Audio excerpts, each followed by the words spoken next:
Ander presenta el seminario Ander con A, donde asistentes del Trolley y Matucana 19 se juntan con protagonistas de la escena y docentes de las artes, en la búsqueda de la discusión cruzada, diálogo y reflexión. Hola, buenas tardes. Antes que todo, muchas gracias al museo por esta posibilidad, este espacio de conversación. Y para mí es un gusto estar acá, sobre todo con amigos de larga data, ya varias décadas, ¿para qué vamos a decir cuántas? Vamos aquí con Bernardita, ya los presentaron, Bernardita Birkner, Enzo Blondel y Jorge Brandmeier. Vamos a tener una conversación respecto a lo que fue fotografiar en los años 80, fotografiar en esos lugares, en esos espacios, en el Trolley, en Matucana, qué es lo que ocurría ahí, cómo era para nosotros, y luego vamos a ver algunas fotos y después vamos a tener alguna conversación con el público. Así es que empezamos. Bueno, muchas veces hemos comentado de que nosotros en ese tiempo fotografiábamos sin mayores pretensiones. No había un propósito demasiado claro. Nadie pensó en que estar haciendo una foto en el Trolley o en Matucana el año 86 o 87 finalmente iba a terminar en Ander Expo, ¿no? O en un libro o en lo que fuera, o en Instagram o en ninguna parte. Entonces, yo quería preguntarles aquí a nuestros colegas y compañeros qué motivaciones principales habían en ese tiempo, personales, fotográficas, profesionales. Alguna vez entrevistaron a Jorge González y le dijeron, bueno, ¿y ustedes por qué están haciendo música? Y Jorge dijo, bueno, porque queremos pololear, queremos pinchar. Entonces, en ese sentido, que sean súper honestos, que hablen como desde la subjetividad y decir qué motivaciones habían para estar ahí, porque no había mucho dinero de por medio en general. O sea, eventualmente podría haber habido algún encargo, pero los que estábamos con la cámara, cámara de video en el caso de Enzo, probablemente lo estábamos haciendo por otras razones. Entonces quería preguntar eso, ¿por qué estábamos ahí? ¿Qué pasaba en ese tiempo? ¿Qué se sentía? ¿Y cuáles eran las motivaciones principales? ¿Quién quiere partir? Bueno, encantada. Los saludo a todos y gracias por estar acá. En mi caso, las motivaciones, bueno, tengo que de todas maneras poner un poco en contexto el tema. Yo entré súper joven a la universidad a estudiar arte, en el 81 precisamente, y claro, al principio siempre el tema era, en esa época, muy comenzando los 80, era una resistencia cultural al tema de la dictadura, pero todavía muy ligada como a la parroquia universitaria, al Café del Cerro, al Canto Nuevo, como que ahí estaba la resistencia en ese momento cuando yo entré a la universidad. Yo era muy rebelde en esa época y muy antisistema, así que duré súper poco y el 83 me cambié al Instituto de Arte Contemporáneo. Ahí en ese lugar cambiaron muchas las cosas para mí, conocí a algunos de los amigos que tengo hasta ahora, formamos rápidamente colectivos de arte, pintábamos murales, empezamos a escuchar otra música, me prestaron el primer cassette pirateado de Los Prisioneros. Entonces, como en todo este contexto y en el contexto de que yo estudiaba arte y tenía como mucho interés por la estética, esa fue mi mirada y mi motivación, siempre muy estética y muy como en contra de lo establecido, como de romper esa dinámica que había, sobre todo el tema de esta juventud que en dictadura se pretendía muy normal, muy católica, muy bien portada, y no sé, nosotros siento que éramos todo lo contrario de eso y queríamos marcar esa diferencia con los peinados, con la forma de vestirnos, y para mí era una motivación casi muy estética y también de romper esquemas. Muy vinculada al arte, muy vinculada a lo que tú estabas haciendo en ese momento, que era estudiar arte Sí, en el contemporáneo. Exacto. Y con un profe que me marcó mucho, que fue Luis Weinstein. El Lucho Weinstein, profesor de Fotógrafo. fotografía de varios de nosotros. Sí. ¿Tú, Enzo, cómo viviste eso? Lo mío fue bien raro, porque mi papá era fotógrafo, como de esos papás que nos sacan fotos con esas cámaras que eran pequeñas, cuadradas. Entonces como que él me incentivó y yo empecé con la foto, de hecho. Después yo perdí todo ese material, cámara, no sé, en diferentes circunstancias. Y de pronto llegó el video, pero yo creo que todo empezó cuando conocí al Vicente Ruiz. El Vicente, entonces él como que me invita a actuar o a hacer una performance, y yo estaba estudiando y empecé a registrar. Entonces el compromiso más bien conmigo era con lo que le pasaba a la gente con que yo me vinculaba emocionalmente. Entonces ese núcleo, yo decía, bueno, creo que pensaba que iba a terminar acá esto. O sea, no sé si una intuición, no quiero sobrevalorar lo que he hecho, pero fue como un ejercicio que me salió muy espontáneamente y prácticamente terminé haciéndole como el registro a Vicente y a mucha gente. Claro, porque por un lado puede haber sido una manera como de aportar a la obra, al trabajo que se estaba desarrollando en ese momento, al trabajo que estaba haciendo Vicente Ruiz, y por otro lado también a lo mejor tú estabas como experimentando con el video, con un nuevo soporte, con un nuevo medio que existía en ese tiempo. Sí, claro, la cosa de los formatos es súper interesante porque si bien mi formación era cinematográfica, filmaba todo en cine, digamos, en Super 8, en 16, la cosa del video era automática. Nos conseguíamos estas cámaras VHS, después de High 8, que eran mucho más dúctiles, y a veces, cuando después llegó el Polo Correa de Estados Unidos, que llegó con una Ikegami, por ejemplo. Claro, unas cámaras de formatos más profesionales. Yo no le doy mucha importancia a eso, digamos, al formato. Creo que más bien al acto. Y detrás de cada acto que yo tenía estaba esta cosa como media romántica, de amar a mis como compañeros de ruta, ¿ya? Empática en ese sentido, y como tener la intuición de que lo que estaba registrando iba a ser importante. Esa es mi relación con el registro. Claro, también había una cosa ahí de amistad, de camaradería. ¿Y tú, Jorge, cómo llegas a estos espacios, a Matucana, al Trolley? ¿Qué es lo que te gustaba ir? ¿Por qué ibas para allá, principalmente? No, la verdad es que yo creo que iba porque mis amigos estaban ahí, pero yo creo que soy más viejo, porque yo estudié pintura el año 74 en la Universidad de Chile. Y yo ya era fotógrafo, de que estaba en el colegio, empecé haciendo fotos y ya revelada, también tenía mi laboratorio. Entonces mi red de contacto es una red que se generó en la Universidad de Chile entre los años 74 y los años 79, y tenía que ver fundamentalmente con las artes visuales. Yo participé, no sé, yo fotografiaba las performances de los amigos, y después de eso yo me fui a Chile y volví el año 80 y volví con unas ganas locas de ser fotógrafo porque no me había resultado ser pintor. Y me di cuenta que en realidad lo que yo tenía que ser era fotógrafo, porque para eso era bueno. Para pintar sufría mucho, yo no podía dibujar una mano, y entonces no podía ser pintor, pero sufría. Pero con la fotografía me iba bien, entonces yo decidí que yo tenía que vivir de la fotografía. Yo no podía hacer otra cosa distinta de lo que yo quería hacer para vivir. Entonces cuando volví de Venezuela, yo me dediqué empecé a trabajar en revistas y en esas cosas, y fundamentalmente en el mundo del arte.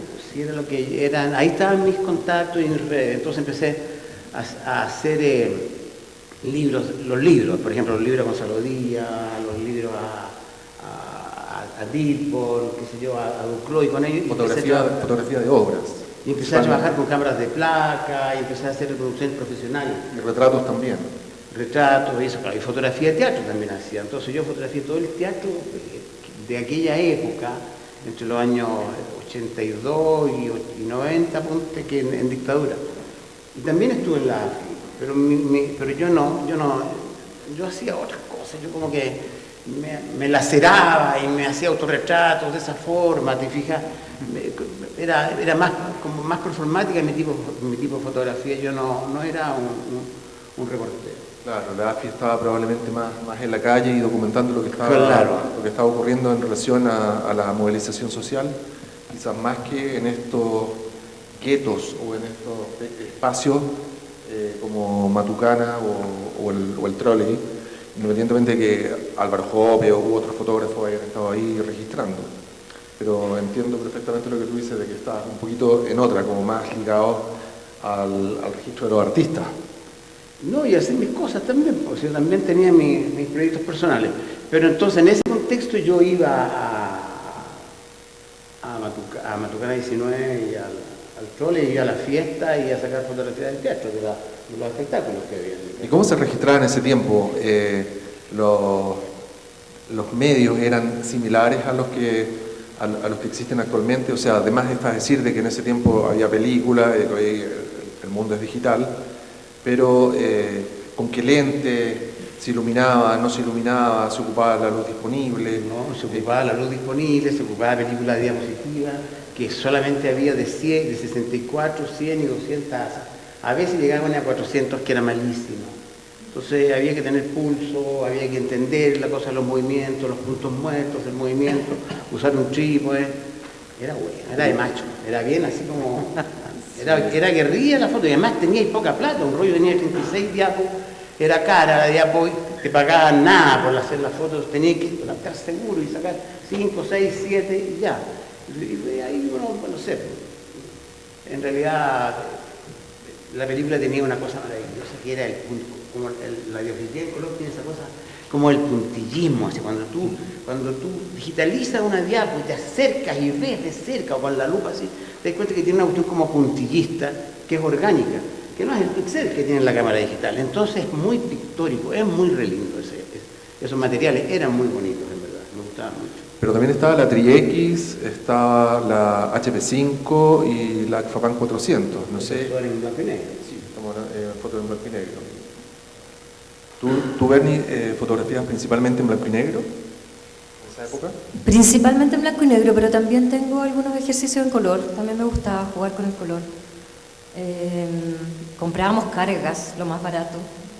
Cargas de 36 fotos, que a veces salían 30, a veces 31. No siempre eran iguales.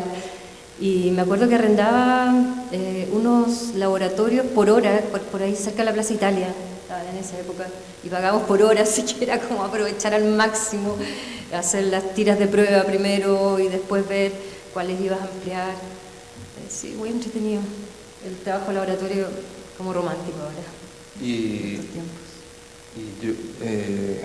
yo creo, al igual que lo que dice Jorge, que probablemente para hacer las sesiones de fotos en Matucana o a los Pinochet Boys, a lo mejor ocupaban la luz disponible, que tenían una impronta más documental que una foto superproducida o publicitaria, ¿no? Sí, totalmente. A veces la motivación era, no sé, haberse comprado un abrigo nuevo, la ropa americana, o haber cambiado el peinado, el teñido, y vamos a hacer sesión de fotos. Esa era la motivación para lograr fotos nuevas y entretenidas. Oye, y estos archivos, que es un tema que a mí personalmente, no sé si a todo el mundo que está acá le interesa, pero puede ser que sí, estos archivos, quizás una ventaja que tiene es que están tomados en película, como comentábamos recién con Jorge y contigo, y esa película se conserva. Es decir, hay una emulsión de haluros de plata que se puede rayar o le puede salir hongo, pero después de 30, de 40 o de 100 años sigue estando ahí y se conserva bastante bien, a diferencia de un archivo digital, porque un archivo digital es difícil que un computador te dure más de 15 años y un disco duro te dure más de 15 años. Entonces quería preguntarles, ¿cómo hacen ustedes para conservar sus archivos? ¿Los van rotulando? ¿Los tienen ordenados? ¿Qué diferencia ven respecto a archivar digitalmente y archivar película análoga?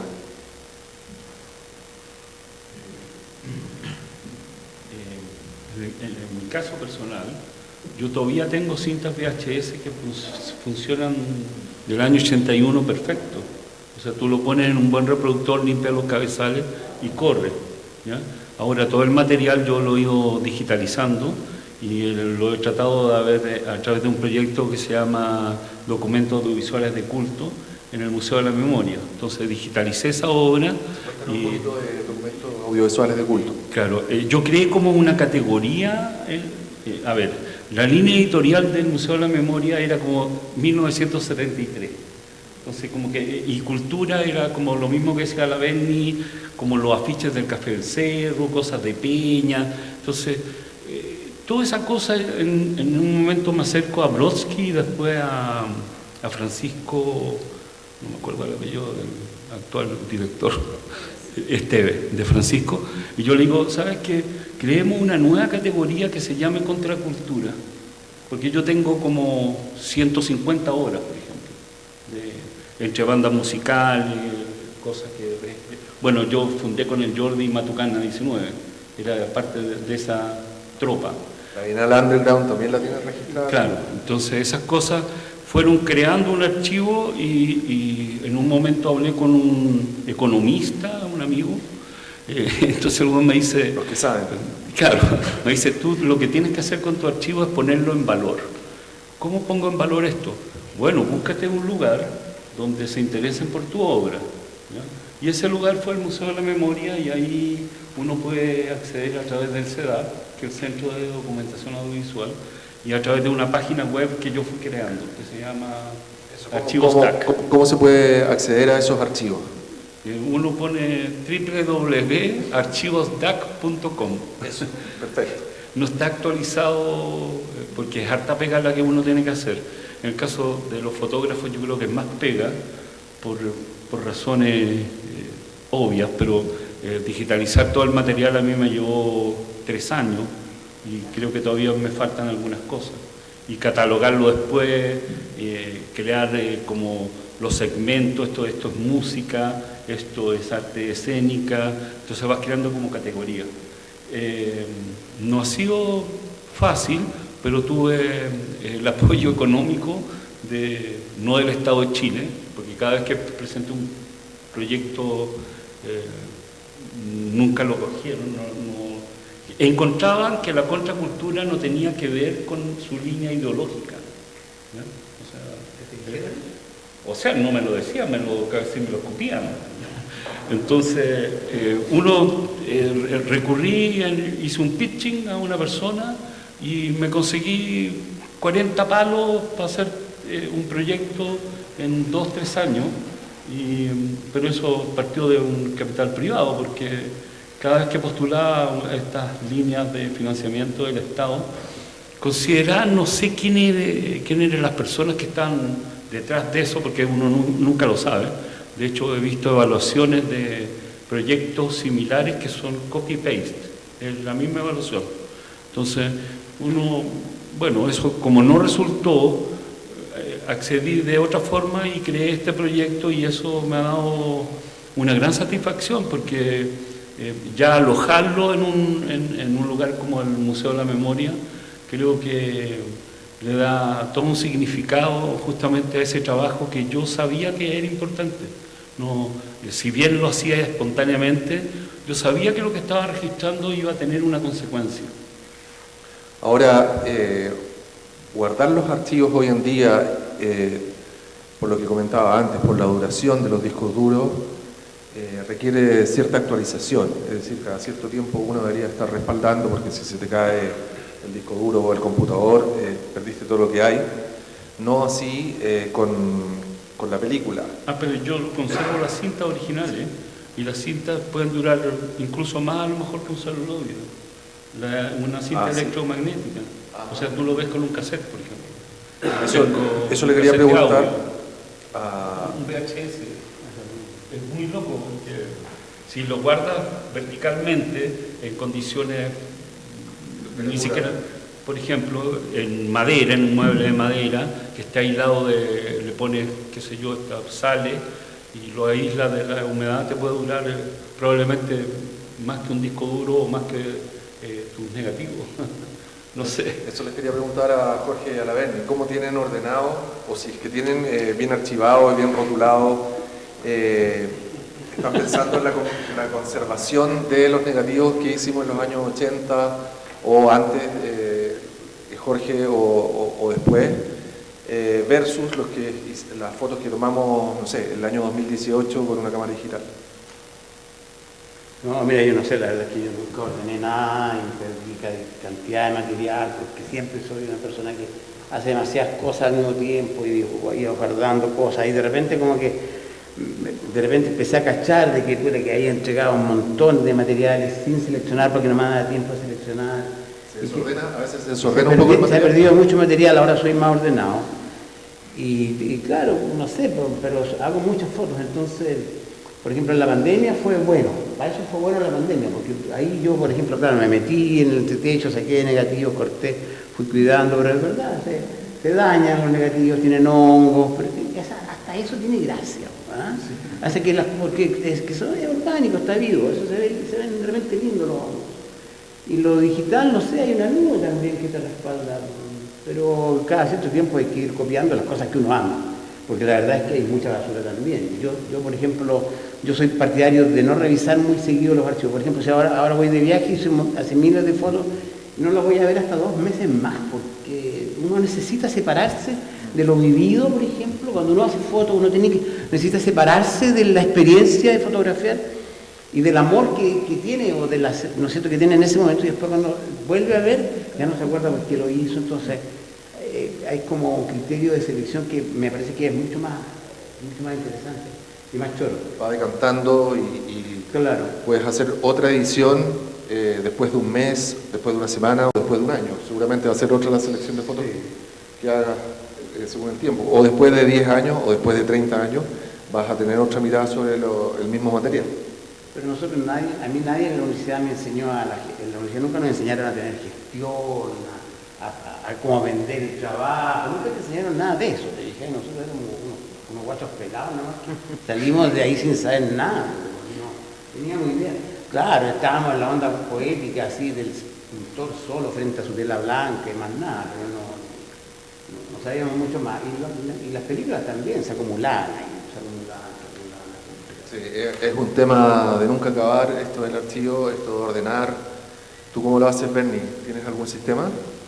No, tampoco soy muy ordenada. Creo que los archivos, los negativos que mejor se han mantenido y conservado son los que quedaron en el entretecho de la casa de mis padres acá en Santiago, porque yo me cambié de país, de ciudad varias veces. Hace 20 años vivo en Valdivia, en las condiciones de humedad que hay allá. O sea, un entretecho y otro entretecho, ¿pasó algo ahí? No, salva. Cuando decirte que yo hice una exposición sobre teatro muy grande recién hace poco tiempo, y era una caja que estuvo, no sé, 30 años en un entretecho. 30 años, compadre. Y a lo mejor no tenía hongos por las condiciones. Sí, 30 años me pasó. Porque los ratones se venían los hongos, creo. Pero la cosa es que habían comido por ratones, pero de ahí se sacó un gran material. La María del Hurtado hizo un libro, se hizo una tremenda exposición y ahora ese material de la Universidad Católica. Pero si no aparece ella, esa cuestión se va al olvido nomás. Es cierto. Bueno, lo que se puede recomendar, por lo menos desde mi experiencia, es al menos al sobre donde se guarde ponerle nombre y fecha, que es algo bien importante, porque si no después andas perdido. Entonces después te llaman de algún lugar, alguien te pide una foto de tal persona y tú es más fácil ubicarlo.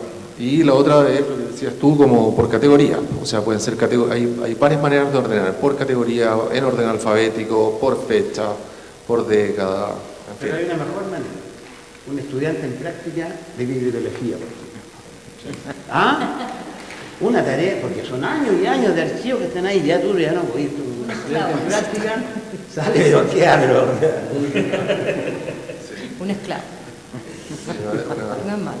Sí. No es mala idea. Puede ser que le ponga nombre a todo, por lo menos con mejor letra, ¿ah? Algo más legible.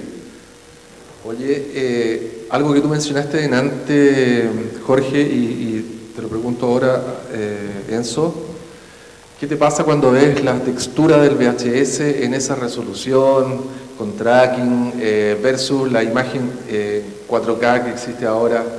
¿Qué sientes cuando ves algo tan distinto a nivel de textura como imagen?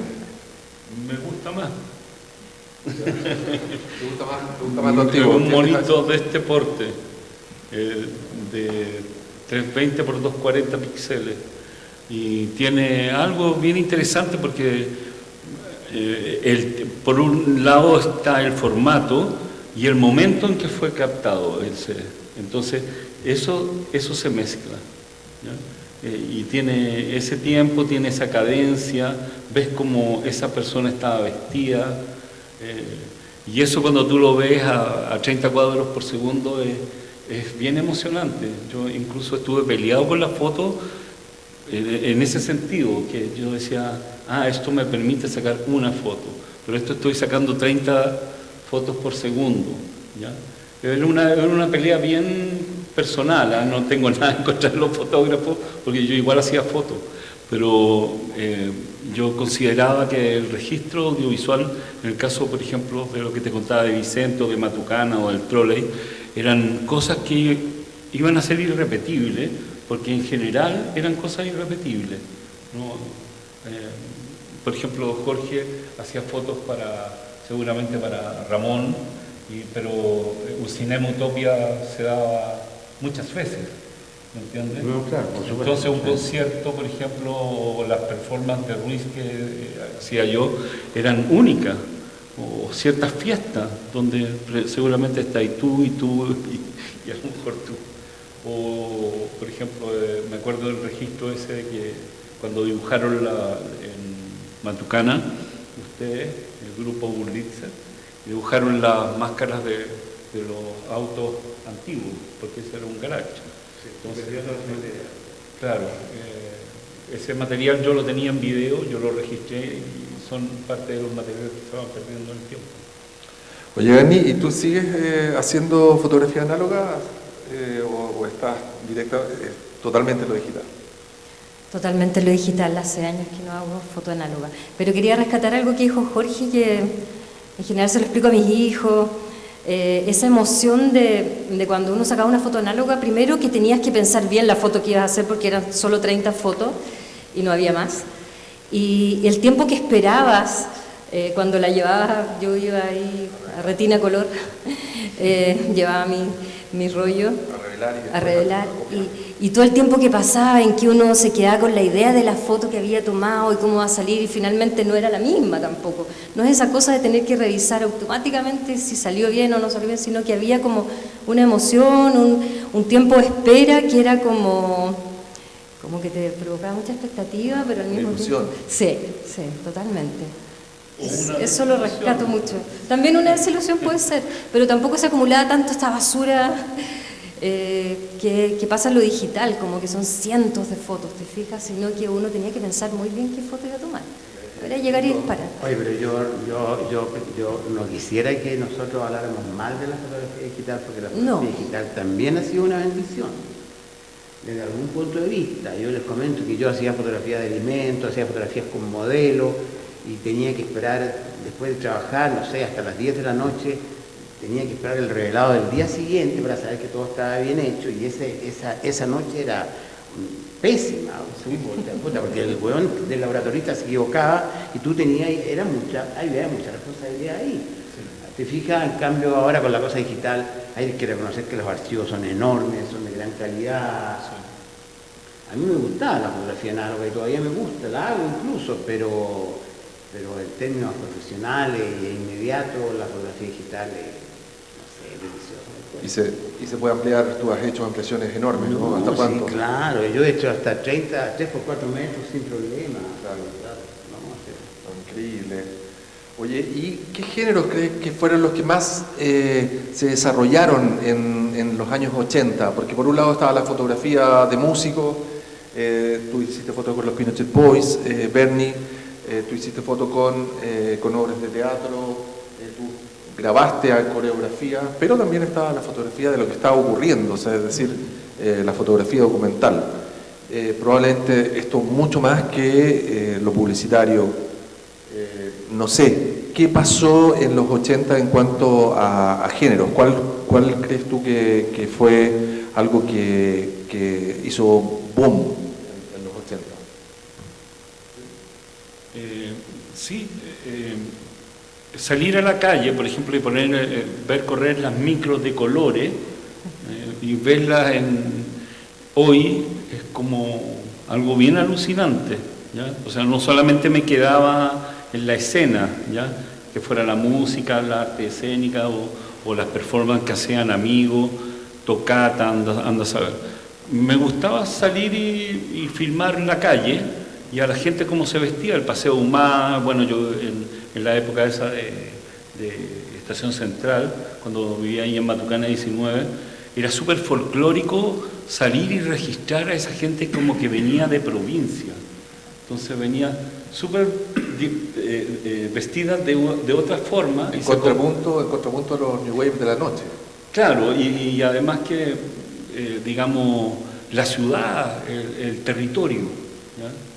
La memoria es territorio también. Entonces, a mí eso me gustaba además que ya en ese tiempo ya había estado haciendo una película documental para Canadá, que era sobre un tema político, entonces ya me seguía la CNI, entonces había todo un huevo también conmigo que era medio peligroso, ¿ya?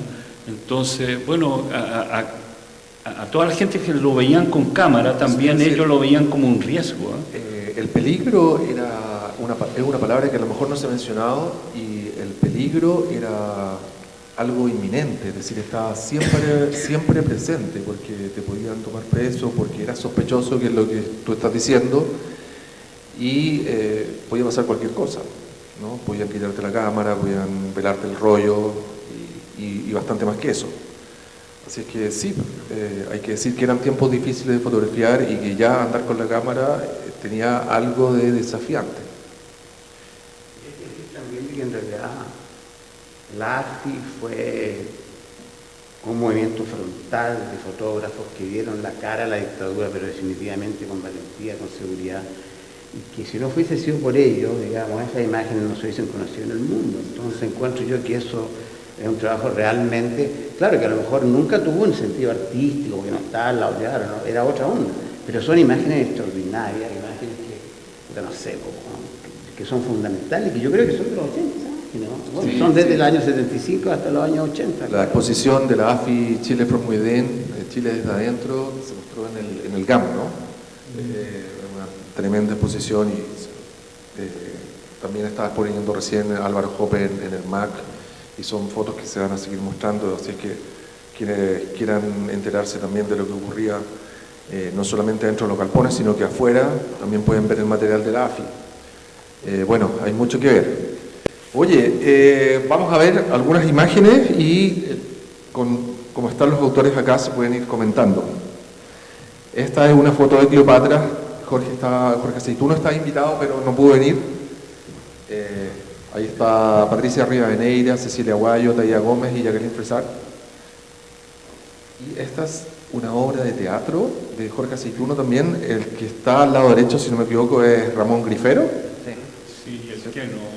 El Keno, sí. ¿Ustedes me ayudan con La morgue. ¿Puede ser? con la información? La morgue. La morgue. La morgue se llama esta obra. Esta también, Alfredo Castro está ahí, ¿no? Sí. Sí. Ella, Sí. El ¿cómo se Keno llama? también. García Huidobro, ¿cuál es el nombre de ella? Verónica. La Verónica. Ok. Tenemos esa foto. Y acá, Berni, cuéntanos un poquito de esta foto. Es un taxi, ¿no? Ahí estamos. Sí, ahí está Enzo también. Adentro del taxi. Adentro No, de yo Matucana. estaba filmando y ella hacía ok. fotos. Adentro del galpón Matucana había ahí como, bueno, era un garage, ¿no? Y hubo una tocata, un evento, no me acuerdo exactamente qué evento Esto fue. era una... Jorge Said estábamos haciendo como un making of de la película Susi. Y esto es parte como de una secuencia que decía Jorge se iba a ir a vivir a París, decía Susi, la última mirada a Santiago, y metimos como 6 taxis de Taxi Flash, que eran como nuestro sponsor. Y hay una secuencia, invitamos a los Viena, los Viena tocaron ahí, pero así como una cosa bien improvisada. Eso. Y ahí, bueno, y ahí en los muros, como pueden ver, hay obras. Sí. Hay murales que a lo mejor iban cambiando, ¿no? Claro, Cárdenas en el taxi. Hugo Cárdenas, sí. Es el primero que está ahí, ¿no? Sí. Este es el pelado Sergio Guzmán, peluquero. ¿Dónde hiciste esta foto, Bernie? Mira, lo que hacíamos era que buscábamos lugares especiales, caminábamos mucho por las calles. Esto era cerca de donde vivía él, cerca del Estadio Nacional, ponte tú. No me acuerdo exactamente el lugar, un edificio medio destruido. Buscábamos lugares así especiales que nos significaran algo y hacíamos fotos. Bueno, Sergio, también artista visual, estudió también en el Instituto de Arte Contemporáneo, de la misma generación de Carto, nuestro querido amigo, y algún tiempo también se dedicó a cortar el pelo. A cortar el pelo. Los cortes increíbles. Sí. Escultor también. Esta foto, Pinochet Boys, Dan Levin, Miguel Conejeros, Dani Puente y Banchi Conejeros. Esta fue tomada cerca de Matucana, ¿o no? Sí, cerca de Matucana. Sí. Por ahí también, deambulando, buscando buenos escenarios para lo que queríamos expresar, ¿no? ¿Y esta otra el mismo día de la foto del taxi? Del taxi, sí, en Matucana. Sí, eso en Matucana 19. Sí. Sí, viendo la luz que tiene. Y Sergio Guzmán, Antonia Subercasó. podría haber sido uno de los Dada, ¿o no? O Cárdenas. Yo creo que el Hugo. Hugo. Cárdenas. Yo diría que es Hugo. Sí. Jorge, cuéntanos un poquito de esta foto. Esta es una exposición que se llamó Eclipse 2, creo que se llama Eclipse 2. El faraón tiene cara de nuevo, es una cosa que hizo Víctor Hugo Coseo. Víctor Hugo Coseo fue compañero mío en la universidad, éramos compañeros. Y entonces yo hice este registro y esta fue una de las exposiciones que se presentó en Matucana 17 del año 87. Ahí está Víctor Hugo. Al año siguiente fue triste la historia porque Víctor Hugo murió al año siguiente. Murió el año 88, no sé, era muy joven, aquí tenía 35 años, creo yo, algo así, en ese momento. Y sin embargo, bueno, no sé, su obra ha ido creciendo con el tiempo. Yo muy contento, bueno, de haber hecho algunos registros de él. Sobre la bandera chilena, ahí el caballo se fue de nuevo. La cosa es que este caballo tuvieron que traerlo desde, no sé, desde dónde hasta allá, pero por la calle, no lo trajeron en un camión, y fue un huevo, ya el caballo. Y sobre la bandera chilena se proyecta la imagen de Nosferatu, pero de la versión antigua de Nosferatu. Claro, eso es lo que me acuerdo. Hay una secuencia, no sé si es tuya, que se ve en la persona que trae el caballo. No. O sea, es una tira de prueba que yo tengo, que me la pasó el Jordi, y que se ve el proceso de traer el cacho del caballo. Sí, Jordi sabe. No, además que yo tenía que llevarle el pastito al caballo. Es que veía ese, claro, ahí, se murió en la casa de Jordi, Víctor Hugo. Esta foto, Esta es la Juana de Díaz. ¿esto fue en Plaza Italia, en unos juegos que Sí, había? había unos juegos ahí. Yo trabajaba con una revista que se llamaba Mundo de Ángel, que fue una revista que fue bien bacana porque la dirigió Mario Fonseca, que era diseñador, y fue la primera revista que salió en dictadura, que tomaba temas de arte, de cultura, de música, que la música la hacía, me acuerdo, Carlos Fonseca, bueno, estaba Margarita Serrano, había harta gente que era interesante. Yo empecé a ser fotógrafo ahí, me empezaron a encargar muchas cosas, me tenía muy activo. Me tocó hacer como un montón de fotos sobre el movimiento New Wave y se juntaron en la Plaza Italia y yo ahí hice las fotos. Y esta está ahí en los juegos. Ella es Juanita de Villa, creo que es una artista ahora. Sí, su Instagram. Estas fotos después se expusieron en una exposición en España que se llamó Chile Vive. Juanita Díaz en Instagram es Telas del Futuro. Telas del Futuro, sí. Bueno, entre las cosas que me tocó hacer a mí, yo hice un disco de los prisioneros que se llamó Pateando Piedras, creo yo. Pateando Piedras, ¿no? Así se llama, Pateando Piedras, claro. Bueno, y con ellos tuve varias sesiones, recorrimos Santiago, y es también anecdótica, pero las fotos del metro son las que saqué yo. que son la portada, las fotos del metro, las fotos de los bototos, las fotos de la torre de alta tensión, moviendo las industrias, todas esas cosas las hice yo. Y salíamos a caminar y esto lo hicimos en el panorámico. Esto es diapositiva, ¿no? Son todas diapositivas. Están digitalizadas en el borde negro. Claro. Nosotros los fotógrafos les explico, cuando dejamos el borde negro de la foto, eso significa que nuestra decisión de fotografiar es completa. Es decir, la fotografía no está prismada ni recortada, sino que la fotografía es completa exactamente tal como fue tomada en ese momento. Claro, eso es interesante porque es una forma de pensar, una cosa que, ¿no es cierto?, que el fotógrafo, como lo que toma, lo que vio completo, eso es lo que... Sí, es una constancia de que así fue el encuadre original. Si ustedes se fijan en esta esquinita de acá, es distinto a hacerlo en Photoshop, porque uno podría hacer en Photoshop este borde negro, pero esta irregularidad denota de que es película. Ah, mira, acá está, ahí estoy yo con un chop en la mano, y con más pelo, y los Pinochet Boys, hasta mi... una tocata ahí al lado del Campo de Oriente. No, ¿Sí? Esto yo creo que es Plaza Ñuñoa. No, como fue el ¿Sí? Plaza Italia a la vuelta, porque fue el mismo día. Ya. Bueno, y está el Miguel, Banchi, Dani, estoy yo, está el Juan Pablo, que es mi hermano. ¿Tu hermano es del gobierno? Sí. Y bueno, esto yo creo que tú ibas pasando, nos pillaste y la fotografiaste, que fue una instantánea, ¿no? Sí, o sea, yo estaba haciendo las fotos para ese reportaje. Ya. Y todos felices ahí. Oye, y lo que viene ahora, voy a mostrar algunas capturas de pantalla de videos que hizo el Enzo para obras del Vicente Ruiz.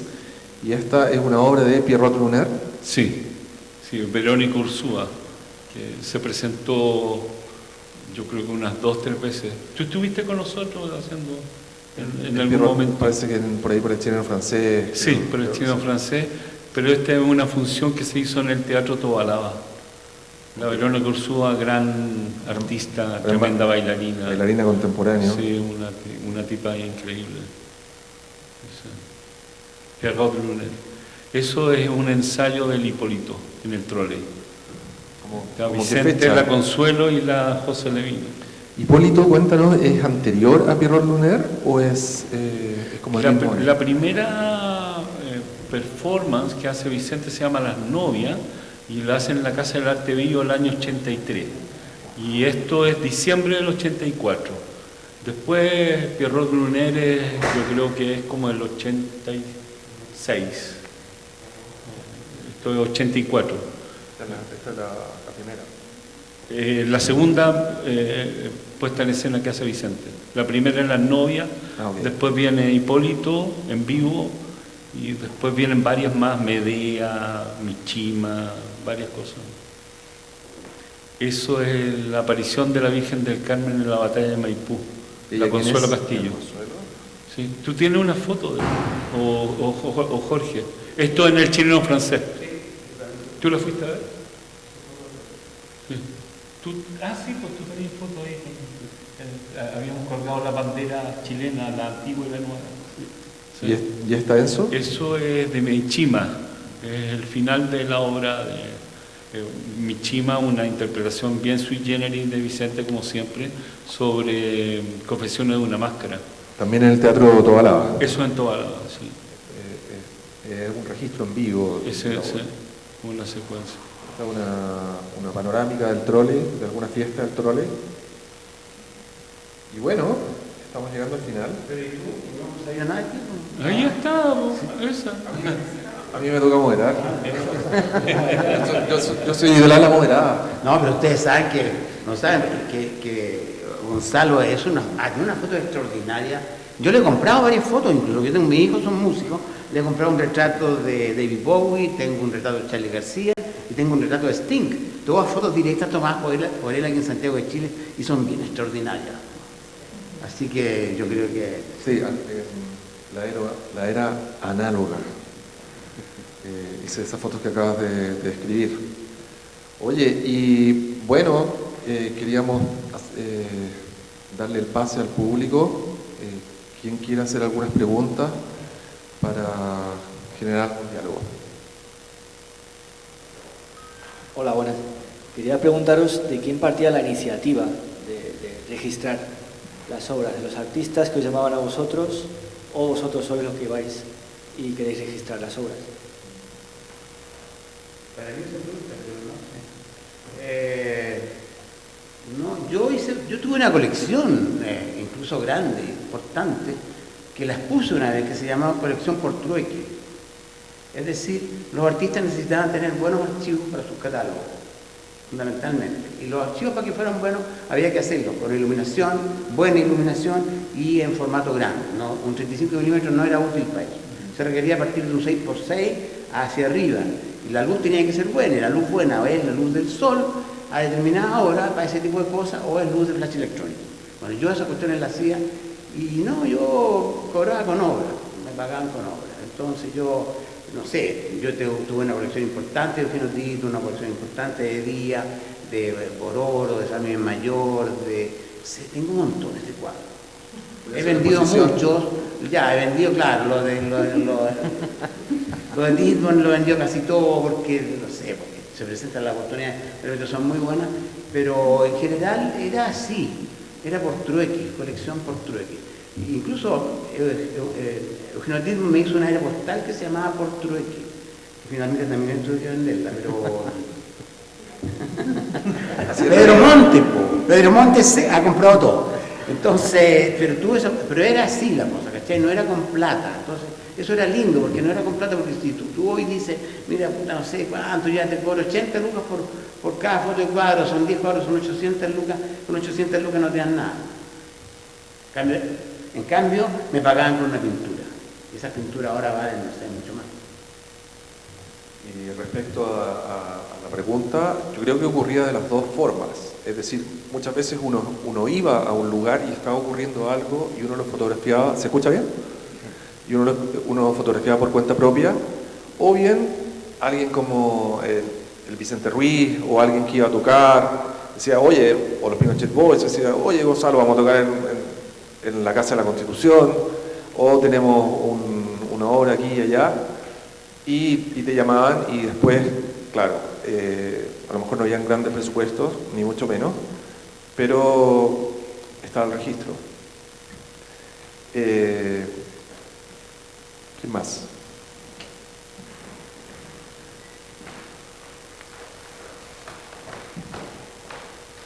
Hola, ¿qué tal? Primero que nada, felicitarlos por esta iniciativa, por esta charla también. Yo no viví esa época, me la salté. Más encima soy de Conce, entonces no tenía cómo saber esto. Me enteré de la existencia de estos dos lugares por la exposición. Y mi pregunta es, ya que esto partió en plena dictadura, ¿hubo algún momento, alguna instancia en que dentro de los eventos sintieron algún peligro, se metieron los pacos en algún momento, o hubo una situación extrema que hayan tenido que vivir? O varias. Eso. Sí, a cada rato yo puedo contestar esto, después cedo la palabra.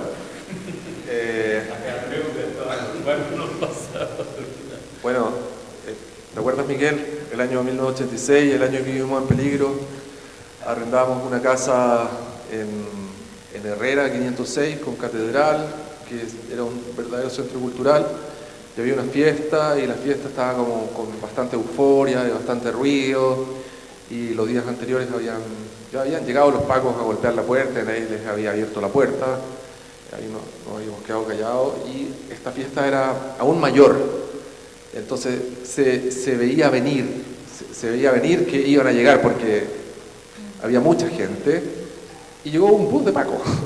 Entonces, sí, allanaron. Bueno, a las tocatas llegaban usualmente al trole, y también entraron pacos en Matucana. Yo me acuerdo que ayer lo contaron, ¿no? Que el Jordi tuvo que cerrar Matucana en algún momento, lo que es un peligro con tanta gente adentro, porque puede pasar cualquier cosa, puede haber incendio, qué sé yo, pero alguna vez se tuvo que cerrar el local para que no entraran. Y no sé, las anécdotas son muchas y van apareciendo, pero siempre lo más común era que llegaran, lo raro era que no llegaran. Yo creo que uno se acostumbró como a vivir con miedo, como que estaba incorporado en tu día a día, porque siempre que salías a estos lugares estaba la posibilidad de que llegaran los pacos, siempre. Y como decía Gonzalo, llegaban. Y uno o se escondía, o arrancaba, o trataba de pasar piola, pero era complicado. Yo me acuerdo también que hubo un momento en que con los amigos pensamos, y estábamos tan aburridos de esto que pensamos, hay que irse al país, o sea, todos decíamos, ¿por qué no nos vamos? Es decir, nos llegaban noticias, por ejemplo, que en Argentina estaba pasando muchas cosas y teníamos ganas de cruzar la cordillera y lo hicimos. De repente, o sea, como que pasó que juntamos la plata, agarramos un bus y nos fuimos, con un par de maletas y una radio y nos fuimos, porque hubo un momento en que la cosa ya como que de verdad uno estaba cansado de eso, de tanta represión, de vivir así con ese estado permanente de no saber qué iba a pasar. Si alguien quiere hacer alguna última pregunta. Yo quería hacer un comentario, porque bueno, yo todavía no terminaba la escuela y tuve como mi primera pega en una película que se llama Dulce Patria, una película de Andrés Rax. Yo era asistente de cámara, entonces me tocó la época de cuando empezaron las protestas, el 83, 84, entonces cubrir eso como por un año y tanto, y yo andaba con una carta de la Embajada de Canadá, porque esto lo financiaba el National Film Board. Entonces esa carta se la tenía que dejar a alguien, a mi mamá. Entonces, años después, por diferentes razones, a mí me agarran la CNI, me secuestran, me torturan y me tiran en Batuco. Hicieron una relación, o sea, no sé si me confundieron, pero hicieron una relación con la película, porque era una película bastante sui generis, porque como que Andrés hacía un recorrido entre la clase alta y digamos las protestas. Íbamos a la inauguración del Mónico, por ejemplo, que hay en Isidora Goyenechea, no sé, era una serie de contrastes. Entonces, digamos, creo que siempre tuve la sensación de estar seguro de que me iban a agarrar, pero al mismo tiempo que iba a sobrevivir. No sé, a lo mejor era la cosa de la cámara que me hacía sentirme un poco invisible, ¿ya? O que ser camarógrafo en ese tiempo también involucraba como que la gente, este tipo, era poco común ser corresponsal, ¿entiendes? Y andar con una cámara. Entonces, de cierta manera, como que muchos pacos también nos temían a nosotros, de que nosotros tuviéramos contacto y poder, y los teníamos, digamos. El embajador de Canadá, bla, bla, bla, bla. Entonces, mi nombre estaba en una nómina. Pero cuando se acabó ese periodo de filmación, alguno de ellos se acordó de mí y tuvo una pésima experiencia, pero seguí registrando igual, ¿no? Hasta el día de hoy trabajo para Presenza y me gusta estar en la calle cubriendo noticias, digamos. Hay que superar los traumas. Es verdad, hay que seguir adelante. Oye, ¿me permite? Por supuesto, sí. Un homenaje a Jorge Müller y a Carmen Bueno, que fueron del equipo cineasta, que fueron del equipo de Jorge Guzmán, que son hoy detenidos de esos.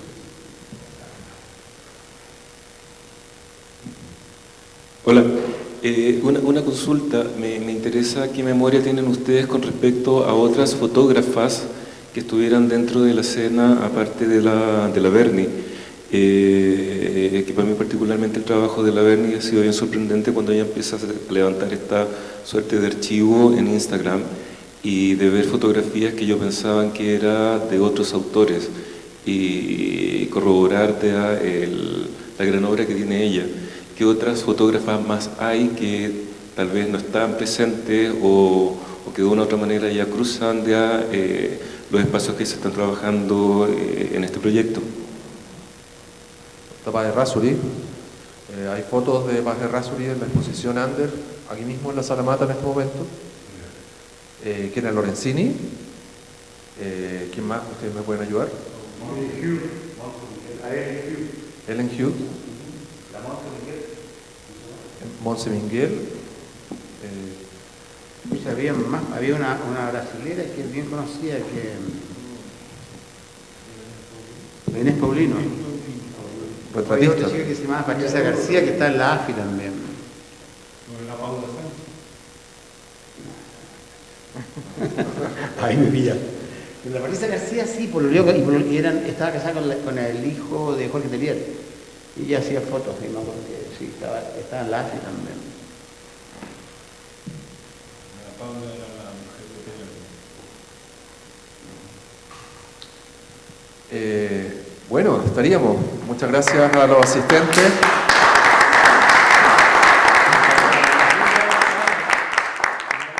El podcast Ander con A está grabado en la instalación Torre de Control, ejercicio de mediación dispuesto en la explanada de Matucana 100. Proyecto Fondo Nacional de Desarrollo Cultural y las Artes, línea de organización de festivales, ferias y exposiciones, convocatoria 2021. Colabora Cámara Chilena de la Construcción.